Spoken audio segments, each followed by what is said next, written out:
Today, Sheikh Babikir will talk to us about the future of education in Sudan.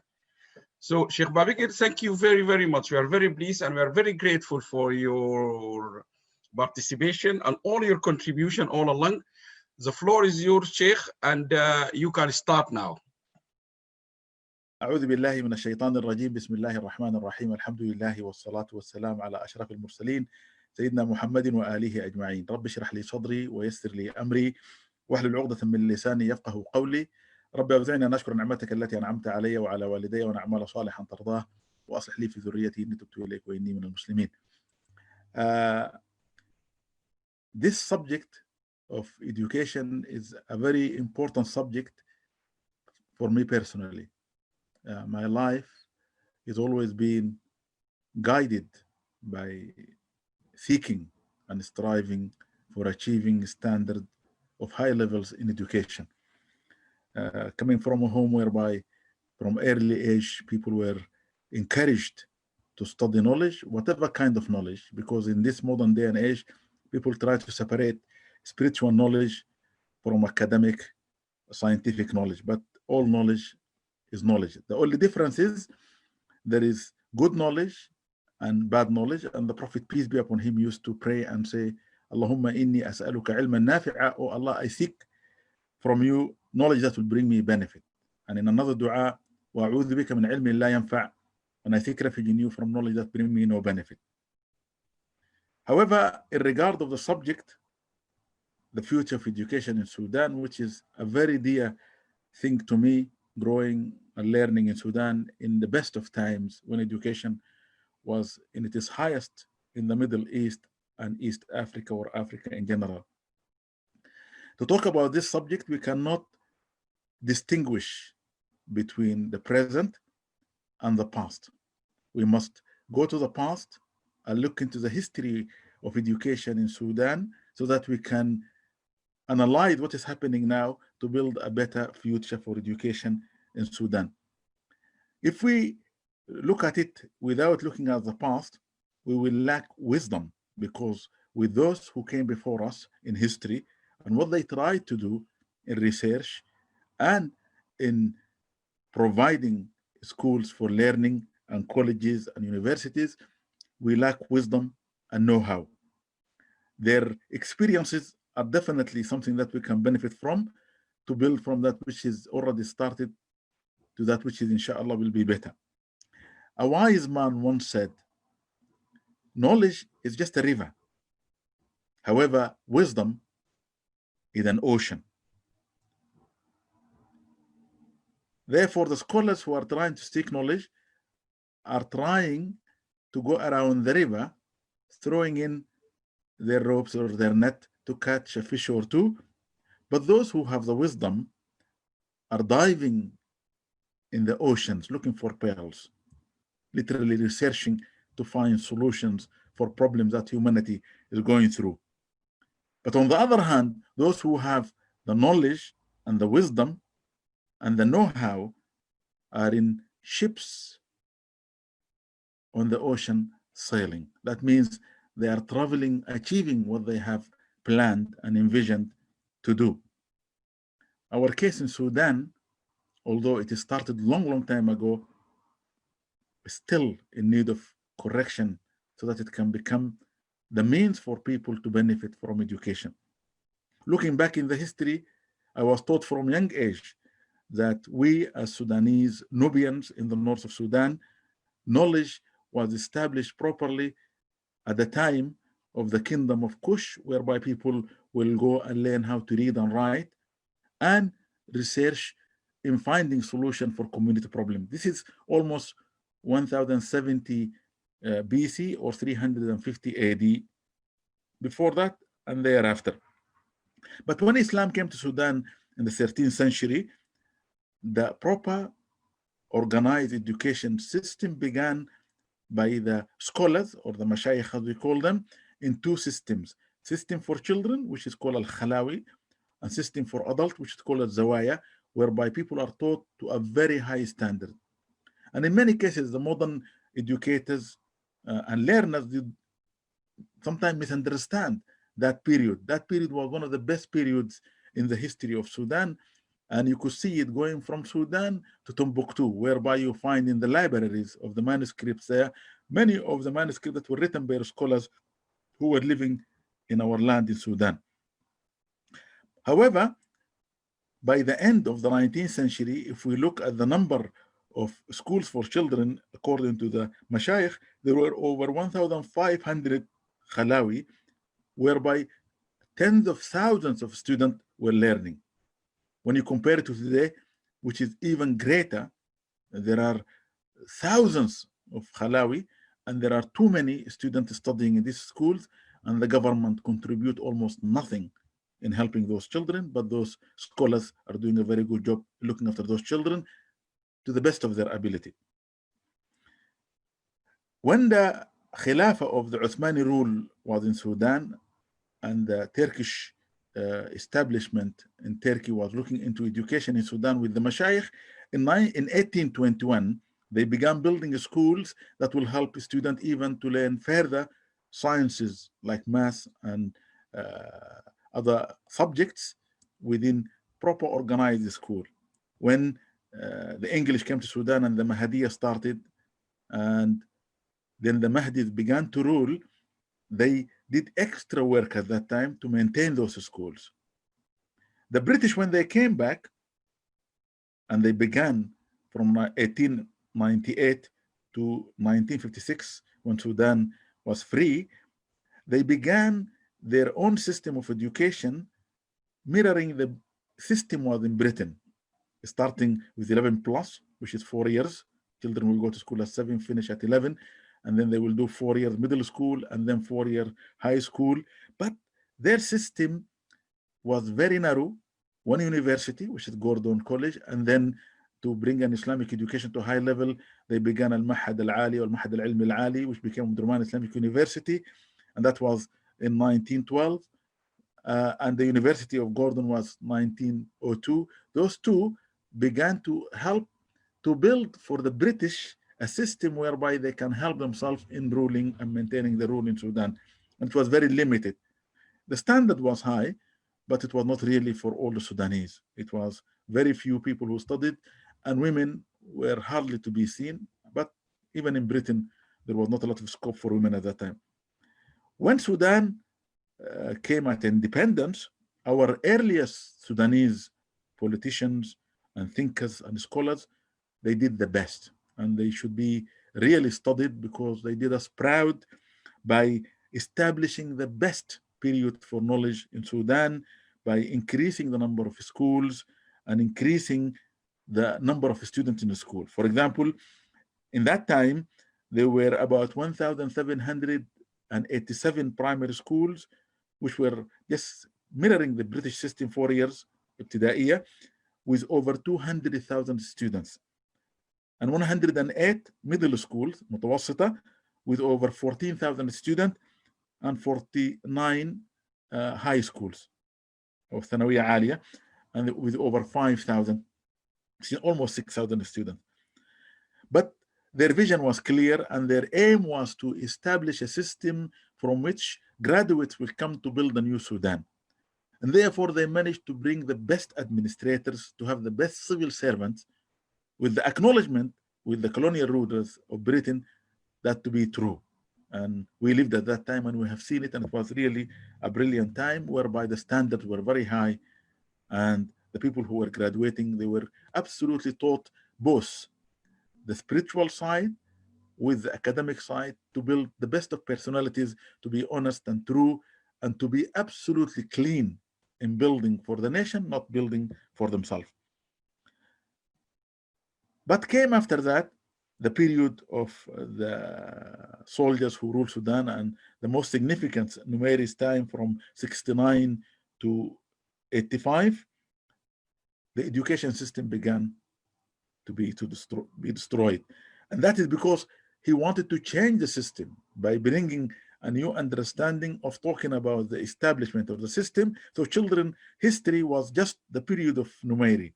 We're teaching Al-Ittihad al-Ishtiraki and the revolution, just like what Libya was doing and Syria was doing. And they changed the system from 444 to to 6, 3, and 3, and that made a lot of difficulties for many parents and many children, and many suffered.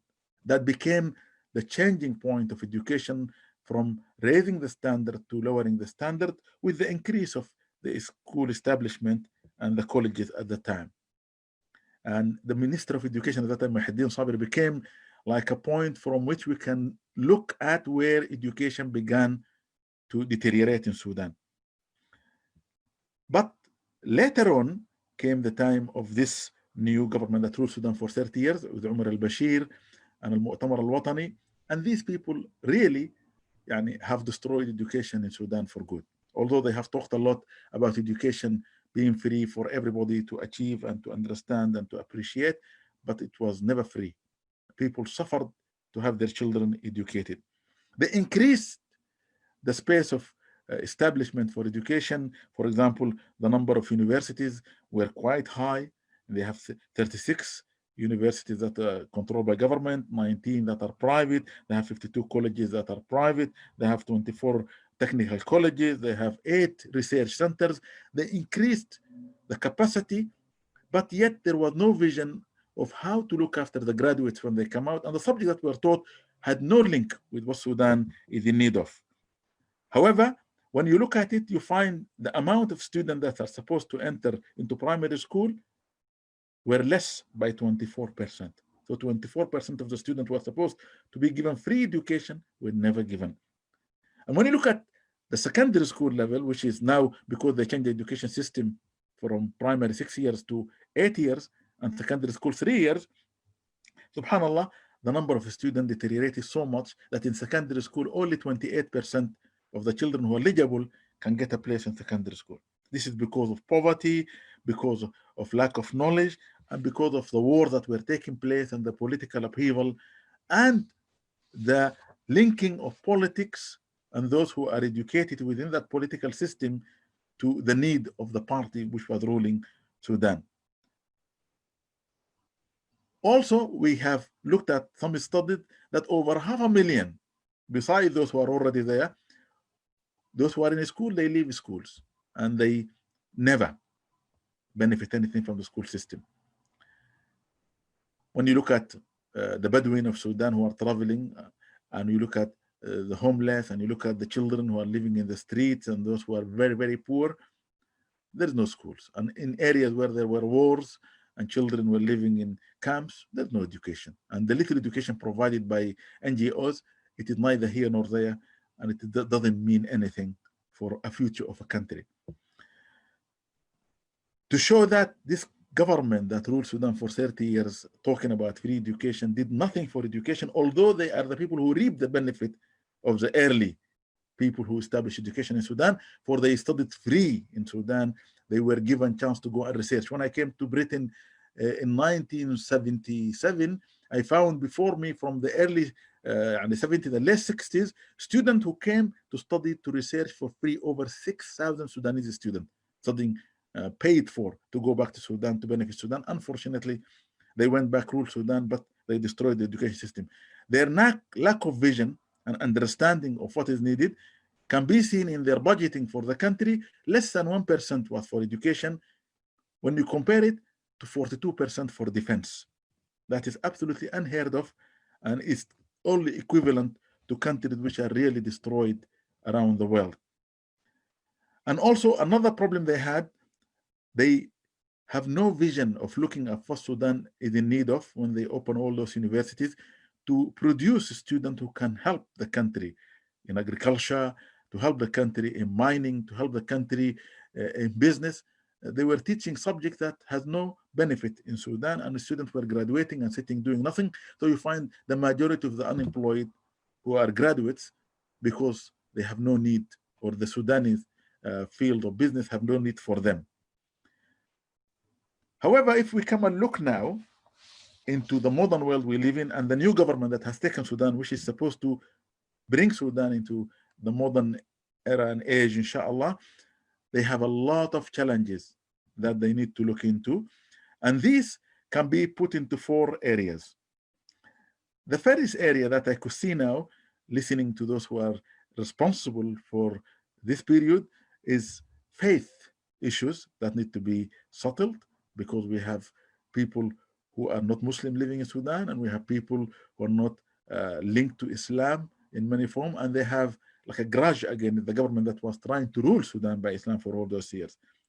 And this is bringing us into a fighting almost between political parties that who are trying to rule in the future in Sudan, and all the tribes that are living around Sudan, East and Central Sudan and West of Sudan. This is bringing the position to almost a standstill, whereby we see nothing is being changed. And if you look at the environment of education in Sudan, it is absolutely terrible, where children has no place to study at all. Then also we have got social and human rights issues that we need to look at, whereby there are areas which have been neglected for years, and they are trying their best to achieve in the new Sudan what they have missed all those years past. But how can we do if we don't have the means to give them whatever they require, and without the peace that is required to achieve whatever we need to achieve?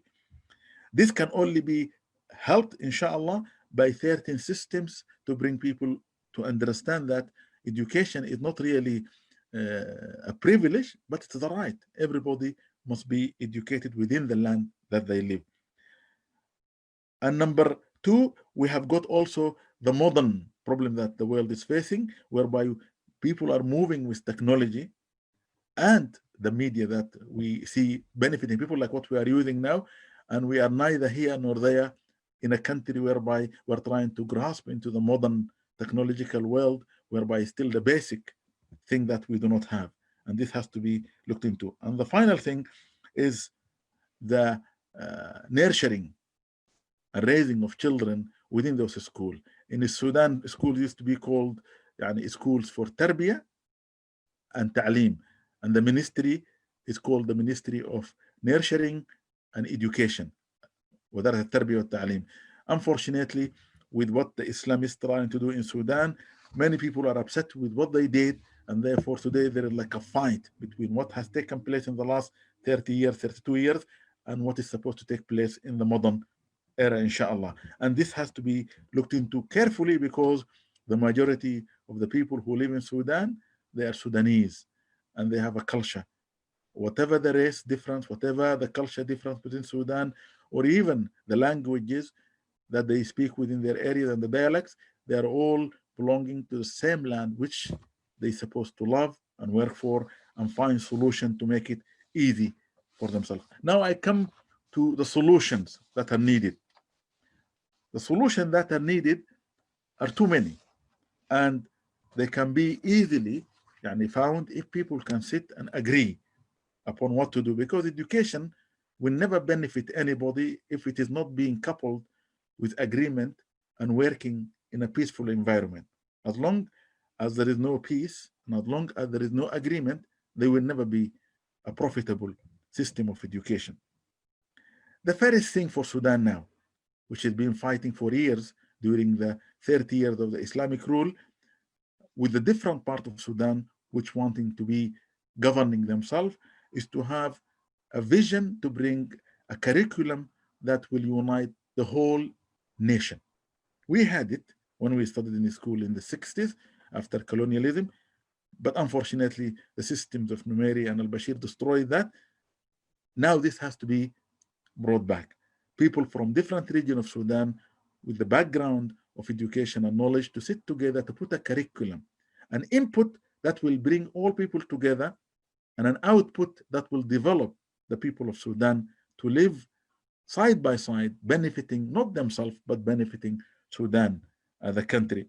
As a Muslim, when I look at it, the Prophet ﷺ said, "Hubbul watan min al-iman," loving the country where you live is a part of your faith. When we look at the modern striving countries for success in the Western world, they always work upon the land where they live. Al-watan or al-wataniya is the most important thing for a curriculum. If we don't have that, then it is not going to be easy.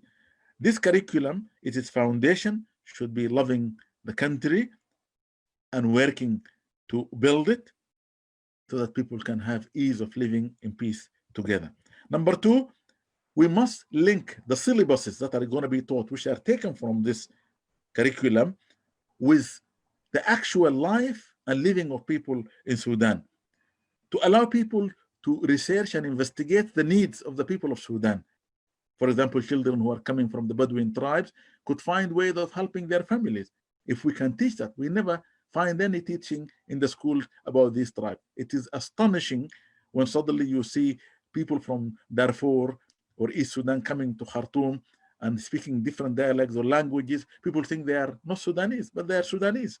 And that is the lack of understanding and knowledge.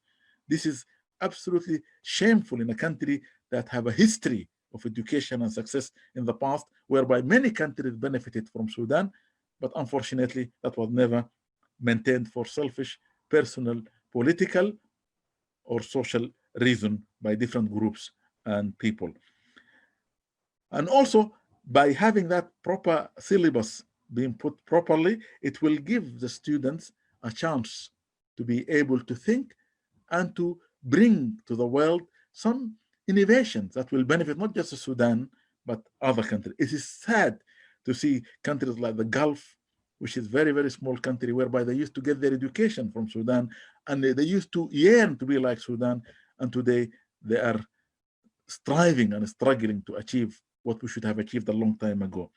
And number three, which is really dire, the foundation of the basic environment of education institute in Sudan. It is shameful where you enter a school where there is no toilets. You enter schools whereby the students are sitting in the windows or standing outside the classroom to learn, or in some cases sitting under the shade of a tree and without any resources. So all the establishment of education in Sudan, they need rebuilding properly to bring the presence, okay, with that which we had in the past, whereby schools were built properly. I studied in the 60s in schools whereby we have grounds for playing volleyball, basketball, football. We had everything we required and needed. If we were in boarding school, we were fed and looked after, and we even clothed. People who went to Khartoum University were treated like living in a 5-star hotel. Even their clothes were washed and pressed for them. Their food, they had a menu to choose what they want to eat. And if they can't go to the hall to eat or the dining room, their food were brought to their room. That is all a past. And it can only get better if we look at that standard. We can never be lower than that standard in the future. Number four, we must care about the book that the student will learn from, and the way it is designed, and the way the student will look at it. When we look at the modern books that students are learning from across the world, or even in tablets, and we look at what we have in Sudan or in many African, Middle Eastern countries, you feel sad. The student supposed to love the book, but the student there, they hate that book. And it is a sad thing because the book is not really a book.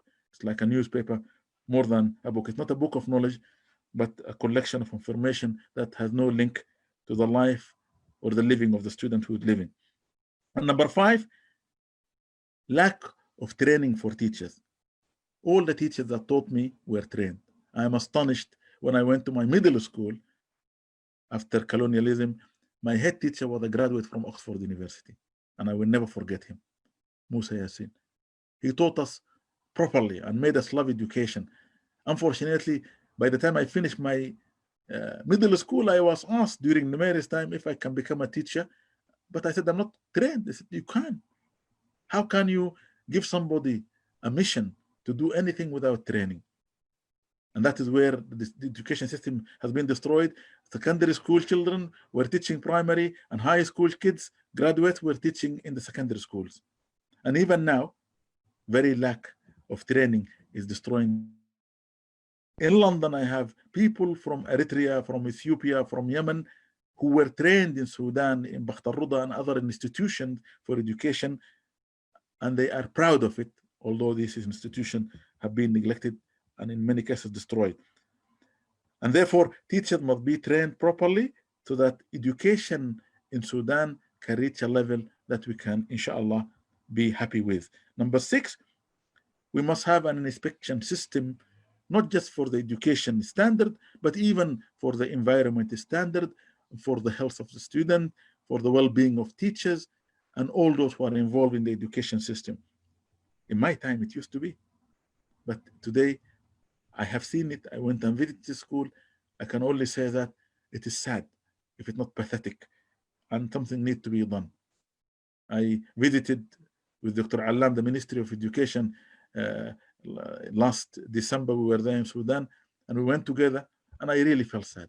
Really, it's absolutely unheard of to see education have deteriorated to that standard. And number 7, we must spend money, and this is a must. Without spending money, we can never get anything. They say if you spend peanuts, you can only get monkeys, as the British say. If you spend little money, you can get nothing. Nothing. We need to spend money. We need to understand that the future of any society in any nation can only be brought to the highest of standard by education.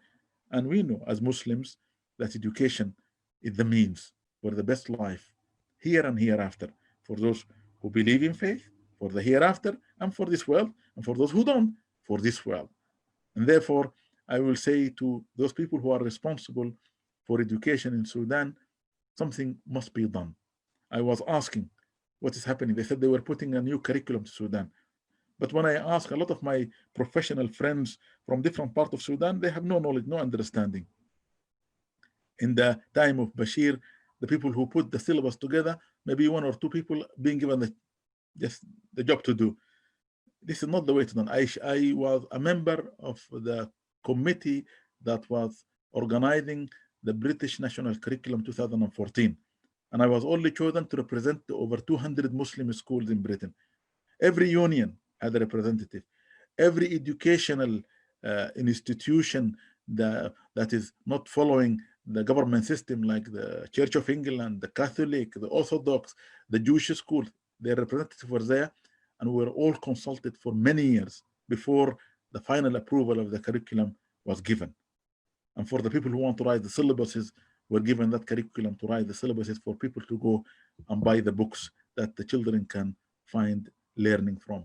I hope the future for Sudan will be given a better look than the way I see it now. I hope that those people who are responsible, especially those who benefited from the education system in Sudan in its best of days in the late 50s, early 60s, and even early 70s, will think twice and make sure that the future for education in Sudan will be a future not for us, not for our area, not for our town, village, city, or our people, but for Sudan as a whole, whereby there is a clear vision with a very strong uniting curriculum. From it, syllabuses or one syllabus can be drove out and put into books that children will love, with teachers that who are trained to provide the best of education, coupled with the best of resources in the best of environment where children can study, learning to love one another and care for one another, and coexist in peace, inshallah. And I hope, inshallah, this will be done sooner than later, bi'idhnillahi ta'ala. Wa jazakumullah alfi khair. Sheikh Babikir, Jazakallah kullu khair. Thank you very, very much. Well, I don't know what to say, but this is an overwhelmingly big talk, big lecture. I really hope, or I wish this talk or this lecture you gave could have been broadcasted live in all, it's already broadcasted live in all the Facebooks across all our network. But I really hope, and I'm still hoping, that all national TV, they broadcast your talk, because I think you have done everything on that very, I don't know what to say, spiritually healing many of the wounds, because people are injured by the way our education system has become in Sudan, but you somehow managed to massage that wounds by giving them hope. And that will be my first question for discussion. Yes, I can feel that we're all very destroyed, if you like, inside us because of some of what you have just said.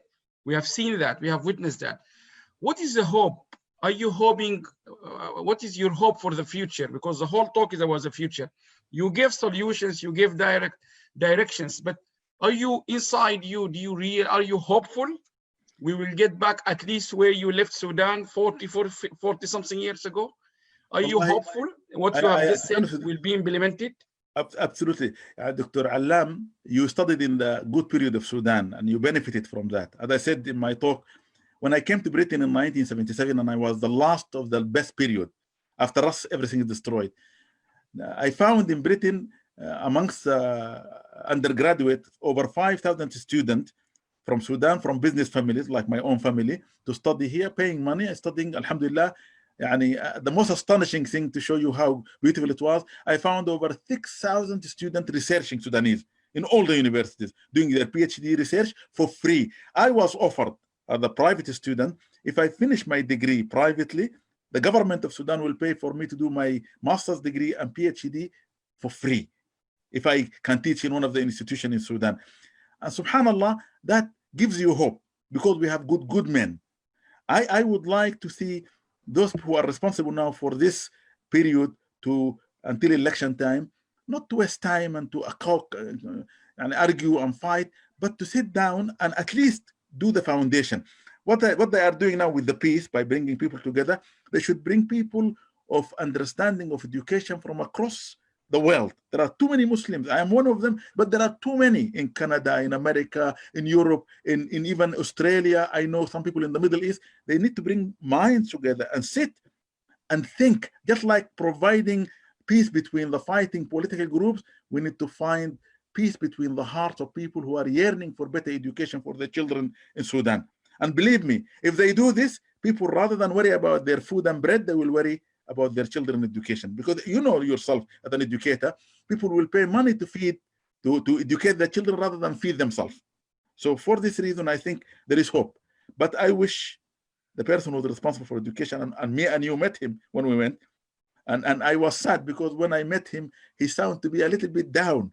I wanted him to be standing up and pushing. Yes, we can change it. Yes, we can do it. But I felt sad because he was demoralized.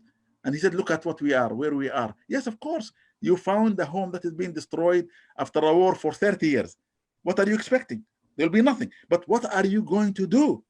That's the question for me and you. What are we going to do? I went with you to that meeting with the hope to find somebody standing there and saying, yes, let us together build the education system. We could have brought resources, we could have brought mind, we could have brought, and we could have done something. But yet, still, there is something not right. And I'm saying it openly, I don't miss my words. Something is not correct at the moment in Sudan. There is a lot of inner fighting between the people who are trying to face this period, although they are not really given the right by people to rule. They are only being put there to facilitate this period until an election takes place. They should utilize this time properly and do the best thing, rather than taking their own initiative and putting things to put in the mind and heart of people fitna. What I see happening now, creating fitna in Sudan between those who want to practice Islam, those who are Christian. We never had these things. I studied in a school, my head teacher was a Christian. Muhammad Hussein, my head teacher in 1973 is Winjid Barsoom, a Christian head teacher. But I had no any feeling but respect Allah for the man, because he wanted me to be a Sudanese. He wanted me to be the best in my field. He wanted me to succeed, to make Muhammad Hussein the best school in Sudan. Why shouldn't I love him? If that's the case, then we will live together in peace. Me and you are working and living in Britain as British citizens. Subhanallah, we are respected because we are living our life according to the way we think we should live it. But in the meantime, when it comes to the society and interaction with the outside world, we are only living according to the law of the land. Okay? If we can do that in Sudan, inshallah, things will change to the better, bi'idhnillah ta'ala.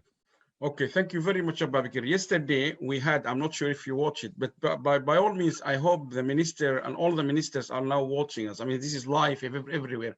Now, yesterday we had a joint presentation from the US, from Seattle, by Dr. Larry and Monica. And they had, I mean, it should be available on our YouTube today, hopefully.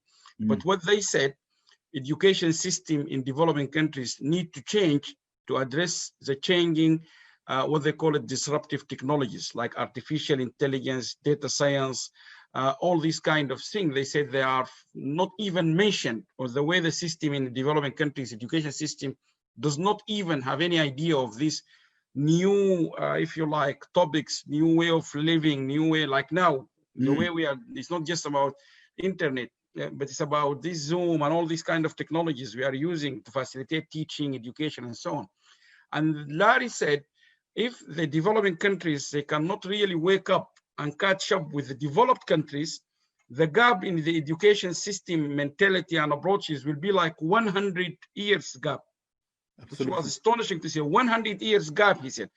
Do you somehow, I mean, what is your comment on this? Do you think Sudan and other countries and developing countries are really like 100 years, or they might go to 100 years gap in terms of, because here in the school, they talk about artificial intelligence, data science, social media applications and all that stuff. And in the developing countries like Sudan, as you said, they don't even have bathrooms in the toilet. So do you see this vision of this warning yesterday given on this conference is somehow a reality? Absolutely, Dr. Alam. It's not just a reality, it is already, you could see, taking place. Whereby I said in my talk, the majority of the children who join the education system, they leave the schools. It is astonishing. You find in secondary school, only 28% of the children remain in the schools. Where are the rest of the children? Where are they? 72% are not there, not to be seen. What about the Sudan? What the Sudan is doing about those kids? It's why when the revolution took place, most of the people who are revolting were children, because they have nothing to look forward to. And therefore, I think what we have today in Sudan can be looked into two ways. Although we have no infrastructure for schooling and education establishment, where you go to school, there is nothing. But yet, we don't have already buildings that are being built for school and things that are good. If we destroy them, we're going to lose money like in the West. We can start afresh and get the modern technology, okay, all these facilities, and carry on our education with a very small gap between us and the developed world that we live in. If we don't do that, we're going to have that 100-year gaps. But if we can look into our resources and begin to build the infrastructure, and while we are building it, putting the new infrastructure. I remember there was a question in a Saudi program, I think like how to win a million or something like that. And they asked a question, which of these countries have the most modern telephone system? Okay, United States of America, Saudi Arabia, or Sudan? Of course, everybody laughed. The Saudis were laughing, who are in they're modern kids, and they all put the state, Saudi America. And the man laughed. He said to them, look, why did you choose this? He said, because of course Saudi Arabia is not very good. We are good. And what else Sudan said? Sudan is backward. He said the best system is in Sudan. You know why? Because subhanAllah, the government that ruled in 30 years, and one of the things that they did well, they brought the modern technology of telephone system, because the old telephone system was dead in Sudan. So they brought it and they put it and they started and established the first mobile phone system. And the man who had the first company who sold it, who live in Britain now, Mo Muhammad or Mo Ibrahim, is living here now. It's a sign to show you we started early. So the government in Sudan now, if they can begin to put a plan with a clear vision for building establishment for education, primary, secondary, high colleges and universities with the modern technology immediately, investing the money, inshallah, if there is a gap, will be very little gap. But if we don't, we neither have an infrastructure, nor will have any way of linking ourselves with this fast-moving modern world. Never. Okay, Sheikh Babikir, Jazakallah khairan. Thank you very, very much.